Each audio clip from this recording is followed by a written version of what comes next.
హైదరాబాద్ హవాలా రాకెట్కు కేంద్రంగా మారుతోంది.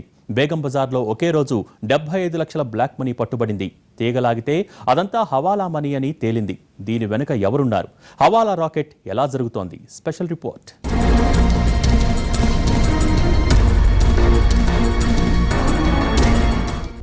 హైదరాబాద్లో రెచ్చిపోతున్న హవాలా గ్యాంగ్స్, చేతులు మారుతున్న కోట్ల కొద్దీ డబ్బు, 2 ఏరియాల్లో 75 లక్షల స్వాధీనం.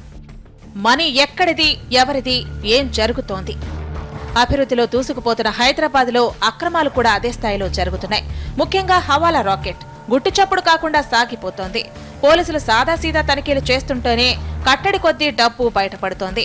కొన్ని గంటల వ్యవధిలోనే 75 లక్షల నల్లధనాన్ని పోలీసులు సీజ్ చేశారంటే అక్రమ ధన ప్రవాహం ఏ రేంజ్లో సాగుతోందో అర్థం చేసుకోవచ్చు.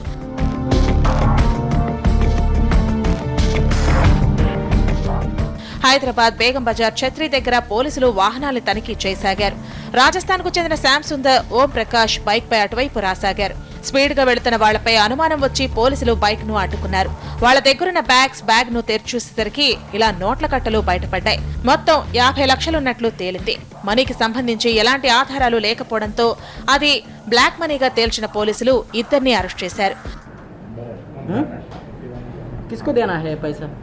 मेरे को नहीं मालूम। मेरे को नहीं मालूम। नहीं मालूम। कहाँ को ले जा रहे? घर को जा रहे। नहीं, ये पैसा तुम्हारा कहाँ से आया? क्या नाम है तुम्हारा? श्याम सुंदर। यहाँ रहते बेगम बाजार में रहते?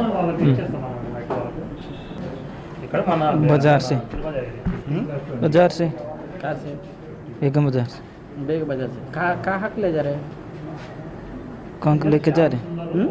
ये इतना पता नहीं मेरे को, तो अभी आए हुए टाइम नहीं हुआ है मेरे को, 2-4 दिन ही हुए आए हुए। नहीं, पैसा कहाँ को ले जा रहे? इधर किसको देना? मेरे को मालूम नहीं है। చుడీ బజార్లో ఉంటున్న శ్యామ్ సుందర్, ఓం ప్రకాష్ కలెక్షన్ ఏజెంట్లుగా పనిచేస్తున్నారు. బేగం బజార్లో ఓ వ్యక్తి తమకు డబ్బు ఇచ్చాడని చెబుతున్నారు. ఆ మనీ అతనికి ఎక్కడిది, చుడీ బజార్లో ఎవరికి ఇవ్వటానికి తీసుకెళ్తున్నారు అన్నది తేలాల్సి ఉంది.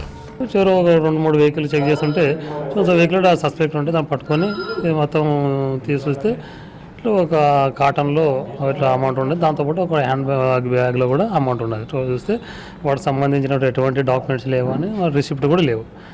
ఇట్లా మా ఐఆర్ ఆఫీసర్కి ఇంటిమేషన్ ఇచ్చి పోలీస్ స్టేషన్ తీసుకొని రావడం అయినది.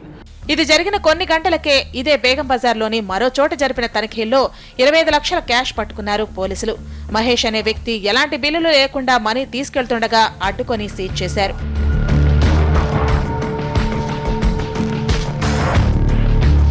సిటీలో ఇదివరకు కూడా ఇలా చాలాసార్లు కోట్ల రూపాయల బ్లాక్ మనీ పట్టుబడింది. ఈ హవాలా రాకెట్ కు Begum Bazar care of address అయింది. ఇక్కడ రోజు కోట్ల రూపాయల బిజినెస్లు జరుగుతుంటాయి. ఏ వస్తువు కొనాలన్నా లభించే ప్లేస్ ఇది. గుజరాత్, మహారాష్ట్ర నుంచి వచ్చే కొందరు వ్యాపారులు ఈ హవాలా రాకెట్ నడిపిస్తున్నట్లు తెలుస్తోంది. చాలాసార్లు మనీ చేతులు మారకుండా కోడ్ లాంగ్వేజ్ ద్వారా లావాదేవీలు జరుపుతూ పోలీసులకు చిక్కకుండా తప్పించుకుంటున్నారు. ఈ హవాలా బ్లాక్ మనీ రాకెట్ ఏ స్థాయిలో జరుగుతోందో, దీని వెనక సూత్రధారులెవరో, ఎంతమందికి ఇందులో భాగస్వామ్యం ఉందో పోలీసులు తేల్చాల్సిన అవసరం ఉంది. దీనికి అడ్డుకట్ట వేసి అక్రమాలకు చెక్ పెట్టాల్సి ఉంది.